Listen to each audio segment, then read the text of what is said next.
قرآن پاک میں ایک چھوٹی سی سورت ہے جو ایک قبیلے کی کہانی سناتی ہے۔ یہ کہانی ہے ایک ایسے سفر کی جو بدحالی سے شروع ہوا اور تکبر پر جا کر ختم ہوا۔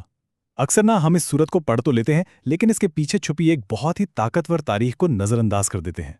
تو یہاں ایک بہت بڑا سوال پیدا ہوتا ہے، آخر ایسا کیا تھا اس قبیلے میں کہ اللہ تعالیٰ نے پوری ایک سورت ان کے لیے وقف کر دی؟ دیکھیں، یہ کوئی عام وحی نہیں تھی، یہ ایک بہت ہی خاص، بہت ہی ضروری پیغام تھا جو بالکل صحیح وقت پر آیا۔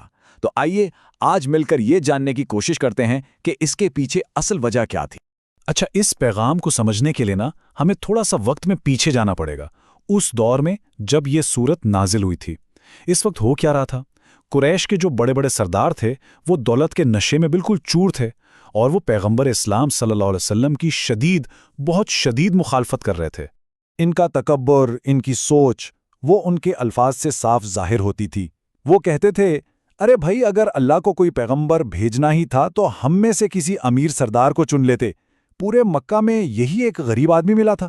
وہ بالکل بھول چکے تھے کہ ان کا اپنا ماضی کیا تھا، وہ کہاں سے آئے تھے، اور بس اسی غفلت پر اللہ کی طرف سے یہ زبردست یاد دہانی نازل ہوئی۔ تو آخر وہ بھول کیا گئے تھے؟ اس پیغام کی گہرائی کو سمجھنے کے لیے ہمیں اس مکہ کو دیکھنا ہوگا جسے وہ اپنی یادوں سے مٹا چکے تھے۔ ایک ایسا مکہ جو آج کے مکہ سے زمین آسمان کا فرق رکھتا تھا۔ سوچیں ذرا، اس وقت مکہ پر ایک شدید قحط پڑا ہوا تھا۔ قرآن نے اس کے لیے لفظ استعمال کیا ہے جو۔ یہ عام بھوک نہیں ہوتی، یہ وہ بھوک ہے جو انسان کو اندر سے کھا جاتی ہے، جو ہڈیوں تک محسوس ہوتی ہے۔ مکہ تھا کیا؟ ایک بنجر بے آب و گیاں وادی جہاں انسان اور جانور دونوں بھوک سے تڑپ رہے تھے، ایک ایک نوالے کے لیے ترس رہے تھے۔ اور بھوک کے ساتھ ساتھ نہ ایک اور چیز تھی، ایک مستقل خوف۔ قرآن اسے کہتا ہے خوف۔ زندگی بالکل غیر محفوظ تھی۔ ہر وقت یہ ڈر لگا رہتا تھا کہ کہیں کوئی ڈاکو حملہ نہ کر دے، کہیں اچانک قبیلوں میں جنگ نہ چھڑ جائے، اور سب سے بڑا خوف اس بات کا خوف کہ کل کا دن کیسا ہوگا، کل کا سورج اپنے ساتھ کیا لائے گا۔ اور اس مایوسی میں، اس بے بسی میں، وہ لوگ ابراہیم علیہ السلام کی توحید کو بالکل بھول گئے۔ اور ستم ظریفی دیکھیں کہ انہوں نے اللہ کے گھر یعنی کعبہ، اسی کو 360 بتوں سے بھر دیا۔ اور مدد کس سے مانگ رہے تھے؟ انہی بے جان مورتیوں سے، وہ مدد جو کبھی نہیں آنی تھی۔ لیکن پھر اسی اندھیرے میں ایک امید کی کرن چمکی، ایک شخص اٹھا جس نے اس پوری صورتحال کو بدل کر رکھ دینا تھا۔ اس کہانی کے ہیرو تھے ہاشم، نبی اکرم صلی اللہ علیہ وسلم کے پردادا، ایک ایسے لیڈر جو اپنے لوگوں کی اس تکلیف کا کوئی عارضی نہیں بلکہ ایک مستقل حل چاہتے تھے۔ تو ہاشم کا پلان کیا تھا؟ بھائی، پلان بہت سادہ تھا لیکن انقلابی تھا۔ انہوں نے کہا، دیکھو، ہم اپنی سب سے بڑی طاقت استعمال کریں گے، اور وہ کیا ہے؟ ہمارا کعبہ کے محافظ ہونا۔ اس اسٹیٹس کو ہم ایک طرح کا سفارتی پاسپورٹ بنائیں گے اور 2 تجارتی راستے شروع کریں گے، سردیوں میں جنوب کی طرف یمن کا سفر، اور گرمیوں میں شمال کی طرف شام کا سفر۔ اور یہی 2 راستے آگے چل کر مکہ کی معاشی شہرک بننے والے تھے۔ اب جیسے ہی قبیلے والوں نے یہ پلان سنا، ایک دم خوف کی لہر دوڑ گئی۔ ان کا رد عمل بہت شدید تھا۔ سب نے کہا، یہ پاگل پن ہے، یہ تو سیدھا سیدھا موت کو دعوت دینے والی بات ہے۔ صحرا میں ڈاکو ہمیں مار ڈالیں گے، ہمارا سارا مال لوٹ لیں گے۔ لیکن ہاشم کا جواب بہت گہرا تھا۔ انہوں نے سمجھایا، نہیں، ہماری حفاظت کعبہ کرے گا۔ ذرا سوچو تو، آس پاس کے جتنے بھی قبیلے ہیں ان سب کے بت کہاں رکھے ہیں؟ کعبہ میں۔ تو کوئی بھی ہم پر حملہ کرنے کی ہمت نہیں کرے گا، کیونکہ ایسا کرنے کا مطلب ہوگا اپنے ہی خداؤں کی بے عزتی کرنا۔ وہ بھلا ہم سے دشمنی کر کے کعبہ تک اپنی پہنچ کیوں خطرے میں ڈالیں گے؟ تو سوال یہ ہے کہ کیا یہ جرت مندانہ منصوبہ کام کر گیا؟ جی ہاں، اور ایسا کام کیا کہ کسی نے سوچا بھی نہیں ہوگا۔ ہاشم کے اس پلان نے نہ صرف مکہ کو بچا لیا بلکہ اس کی قسمت کو ہمیشہ ہمیشہ کے لیے بدل کر رکھ دیا۔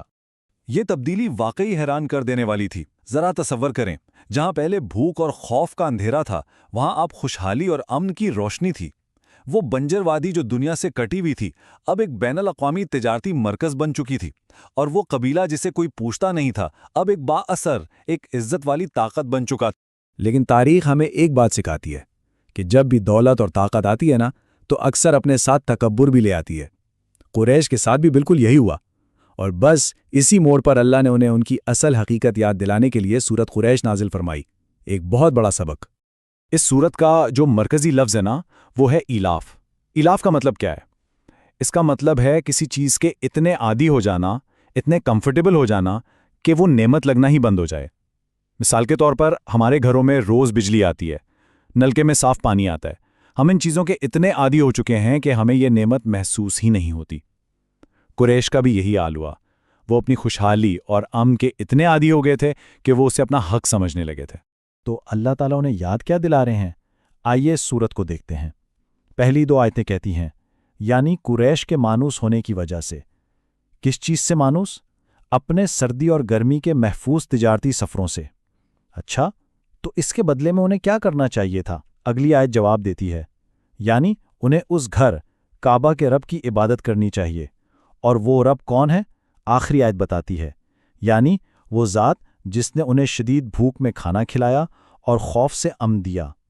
ہر ایک آیت سیدھا ان کے اسی ماضی سے جڑی ہے جسے وہ بھلا بیٹھے تھے۔ اور یہاں ایک بہت ہی باریک لیکن بہت گہرا نکتہ ہے۔ غور کریں، اللہ تعالیٰ ان سے براہ راست بات نہیں کر رہے، تم کہہ کر مخاطب نہیں کر رہے، بلکہ ان کے بارے میں بات کر رہے ہیں۔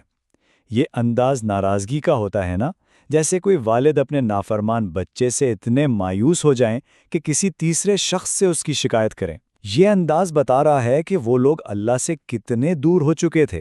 اچھا، تو یہ تو تھی قریش کی کہانی، ایک قبیلے کی، ان کے عروج کی اور ان کی غفلت کی۔